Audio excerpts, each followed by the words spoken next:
ಹೇಳ್ತಾವೆ ಕೇಂದ್ರ ಸರ್ಕಾರದ ಹತ್ರ ಬಟ್ಟು ಮಾಡಿ ಕೊಡ್ತಿದೆ. ಕಾಂಗ್ರೆಸ್ ಸರ್ಕಾರ ಯಾವುದೇ ಪರಿಹಾರವನ್ನ ಕೊಡ್ತಾ ಇಲ್ಲ. ನಮ್ಮ ಸರ್ಕಾರ ಇದ್ದಾಗ ನಾವು ಕೇಂದ್ರ ಸರ್ಕಾರದ ನೆರವನ್ನ ಕಾಯ್ದಲೆ ತಕ್ಷಣವಾಗಿ ನಾವು ರೈತರಿಗೆ ಪರಿಹಾರವನ್ನು ಕೊಟ್ಟಿದ್ವಿ ಅಂತ ಹೇಳ್ತಾರೆ. ಅವರು ಬರೀ ಗಾಳಿಯಲ್ಲಿ ಮಾತಾಡ್ತಾರೆ. ಇಲ್ಲಿ ಗಾಳಿಯಲ್ಲಿ ಮಾತಾಡೋದು ಬಿಟ್ಟು ಕೇಂದ್ರದಲ್ಲಿ ಬಿಜೆಪಿ ಸರ್ಕಾರನೇ ಇದೆ, ಅಲ್ಲಿ ಹೋಗಿ ಕೂತು ಸ್ವಲ್ಪ ರಾಜ್ಯಕ್ಕೆ ಬರಬೇಕಾದಂತಹದ್ದನ್ನ ಶೀಘ್ರವಾಗಿ ಕೊಡಿಸ್ಕೊಟ್ರೆ ರಾಜ್ಯಕ್ಕೆ ಅವರು ನ್ಯಾಯ ಕೊಟ್ಟ ಹಾಗೆ ಆಗತ್ತೆ. ಅದನ್ನ ಬಿಟ್ಟು ಬರೀ ಗಾಳಿಯಲ್ಲಿ ಹೇಳಿಕೆಗಳು ಕೊಟ್ಕೊಂಡು ಕೇಂದ್ರ ಸರ್ಕಾರದಲ್ಲಿ ಇವರೇ ಪಾರ್ಟಿಯವರೇ ಈಗ 26 ಜನ MP ಗಳಿದ್ದಾರೆ, ಮಂತ್ರಿಗಳಿದ್ದಾರೆ, ಸರ್ಕಾರ ಅವ್ರದ್ದಿದೆ.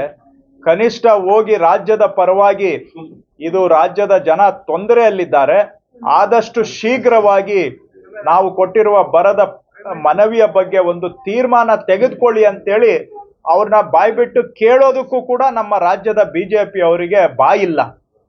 ಜನ ಓಟು ಹಾಕಿದ್ದಾರೆ, ಅವರಿಗೆ ಸಂಸದರನ್ನ ಗೆಲ್ಸಿದ್ದಾರೆ, ಆದ್ರೆ ಅವರಿಗೆ ಆ ಜನದ ಬಗ್ಗೆ ಋಣ ಇಲ್ಲ.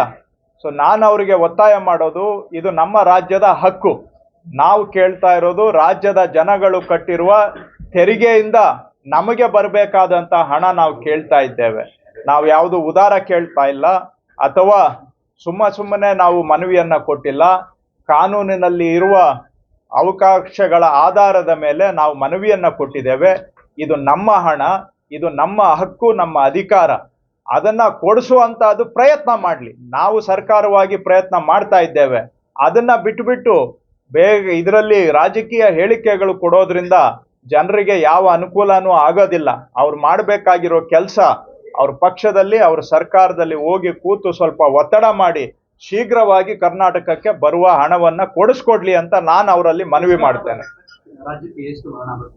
ನಾವು ಈಗ ಕೃಷಿ ಮತ್ತು ತೋಟಗಾರಿಕಾ ಬೆಳೆಗಳಿಗೆ ಪರಿಹಾರ ಕೊಡ್ಲಿಕ್ಕೆ ಒಂದು 5,300 ಕೋಟಿಯು ಸೇರಿ ಸುಮಾರು 17,700 ಕೋಟಿಯಷ್ಟು ಪರಿಹಾರವನ್ನ ಕೇಂದ್ರ ಸರ್ಕಾರದಿಂದ ಕೇಳಿದ್ದೇವೆ. ಅವರಂತಿದ್ದಾರೆ ಕೇಂದ್ರ ಸರ್ಕಾರದ ಪರಿಹಾರಕ್ಕೆ ಬರಗಾಲ ರಾಜ್ಯದಲ್ಲಿ